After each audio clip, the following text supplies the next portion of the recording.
Hello everyone, on today's video we're going to talk about Huawei and everything that happened between China and USA and Huawei and Google and why this and why that.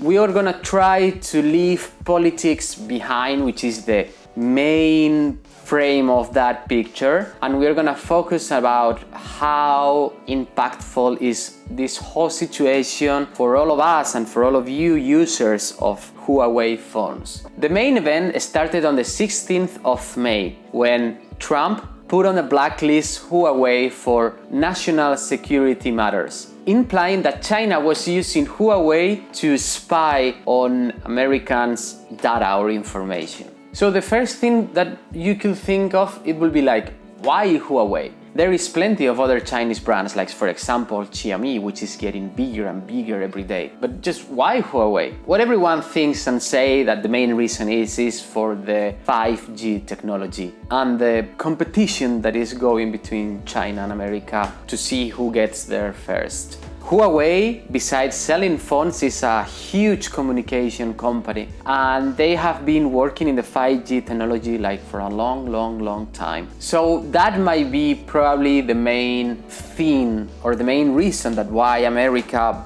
or USA blocked Huawei. Everything started with this blacklist thing that no American enterprise can provide service or make agreements to Huawei. That will mean that Google and Huawei won't work. And not only that, like processor suppliers like Qualcomm or the crystal protection like Gorilla Glass will also have to stop selling their products to Huawei, which be like gigantic, impactful for those companies. Maybe you don't think about that, but Huawei is one of the three biggest phone companies in the planet. So yeah, like that will be a shocking punch in the face for Qualcomm and Gorilla Glass, for example. So as a user, what would that mean? Like I have to throw my phone into the bin or something?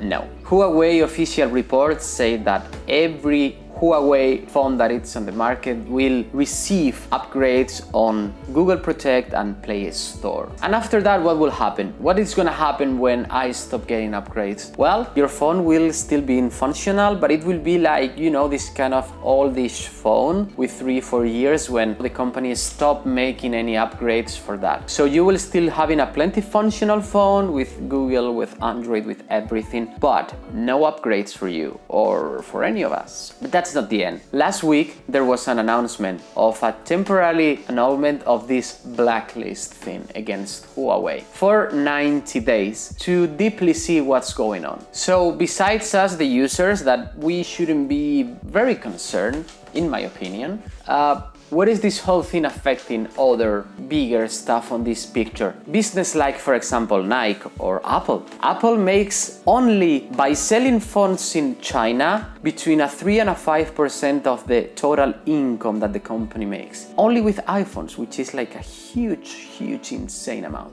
What if China forces you as Apple to just take your factories out of the country? That will be a huge blow for Apple. And not only that, obviously, if they made you to just take out the factory, it will make you also to stop selling you components, which there are a lot of Chinese components that iPhone use. Apparently, moving a factory is this big, it will take years, maybe 5 years. Also, finding new providers of new components, that will make Apple like tremble and shake. And you can see how affected was for Apple, for example, with this whole thing. Since the 16th of May in Wall Street, the prices have been decreasing because, you know, it's general and normal fear, like what's gonna happen with this. So we have to stay a bit updated and in touch with this whole thing to see how it's gonna end. And personally, I do think that USA is gonna end up in the worst shape on this fighting thing because everything is made in China. Everything. Doesn't matter if it's the low quality crap that you buy anywhere or, you know, this high-end iPhone. Everything is made in there. Every Huawei that is on the market already has Android. But what if this blacklist continue? What if Huawei is permanently banned of making negotiations or business with Android? Well, a few days after all of this happened, Huawei announced their operative system called Hongmeng OS, which it's not easy to pronunciate, and probably I'm doing terribly, horribly, absolutely wrong. And to make this easy to pronunciate for other countries, they call this Arc OS. And that will be the future of Huawei as a phone company. They don't have a release date, and with this last 90 days, let's be friends for the moment thing, we don't know how it's gonna end. Maybe the blacklist stop and Huawei can continue making good things with Android, or maybe they won't care about this and they will end up releasing Arc OS, just saying goodbye to this huge partner, which is Google. So for the moment, that's basically everything. We're gonna stay with paying a close attention to this whole matter in these 90 extra days that we have, and I will probably speak a bit extra of these small upgrades that is on future videos. Until then, thank you for everything and see you next time. Bye bye.